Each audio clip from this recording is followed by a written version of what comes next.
the Institute for the Study of War and a Fox News military analyst. General, I'd like to start with the latest information that we are just receiving in the urgent queue here, which says that a senior U.S. defense official is confirming that the multiple Jordanian aircraft are now carrying out strikes over the city of Raqqa, Syria. Is this the beginning of something we expect to see a lot more of?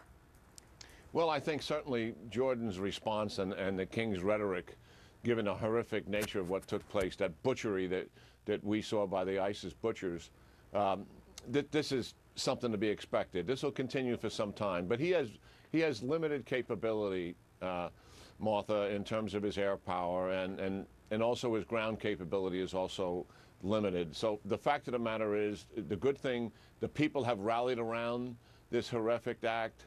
And some of the opposition, I think, that was in his country against their involvement with ISIS is probably dissipated, at least pushed in the background. But let's not expect any major tangible change here. You're talking about Ash Carter. And when he looks at the strategy, and I'm sure he already has, what is the strategy in Syria to defeat and destroy ISIS? That takes a ground force with air power to do it, much as we're trying to do in Iraq. The fact is we don't have that. So we don't have a strategy to destroy ISIS. You can't do it with just air power. You have to have ground forces and air power to do that. And so we're going to continue to see, Martha, the butchery by the butchers will continue because we do not have a strategy to stop that in Syria. You know, I think back to the testimony by the Pentagon and Chuck Hagel before Congress several months ago. They said, you know what, we may at some point have to go ask the president for ground troops. We got to leave that option open because we might need that because we've been given a mission to degrade and destroy ISIL, and to carry out the mission that we've been given, that's what we may need to do. So Chuck Hagel's obviously no longer there. He is now out at the Pentagon, as Ash Carter is the person who's about to perhaps take that job. It looks like he certainly will. Do you anticipate more friction between the Pentagon and the administration because there's mixed motives here? Well, there's no accident that we're on the 4th Secretary of Defense during this administration, which is sort of unprecedented. There's no other cabinet-level official that has gone through this kind of turmoil. Yes, I believe that's going to continue. Because here's really this issue. The Obama administration places rapprochement with Iran and making a deal over nuclear weapons much more important than ISIS. We'll never say something like that.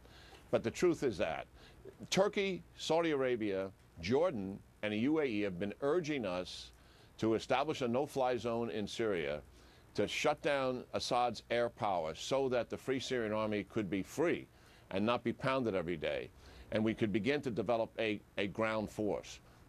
He refuses to do that. I'm absolutely convinced the reason he's not doing that is because Iran, who is propping up Syria, is who he's trying to make a deal with. And that foreign policy objective, that goal of making that nuclear deal is far more important than ISIS. You're touching on, I think, what's probably the central issue to the administration's take on this. So let's look at it from their perspective for a moment, or try to see where they're coming from. So are they suggesting that Iran is the lesser of these two evils? You've got Islamic radicalism on one side, pervasive in so many of these areas and creeping into new areas all the time.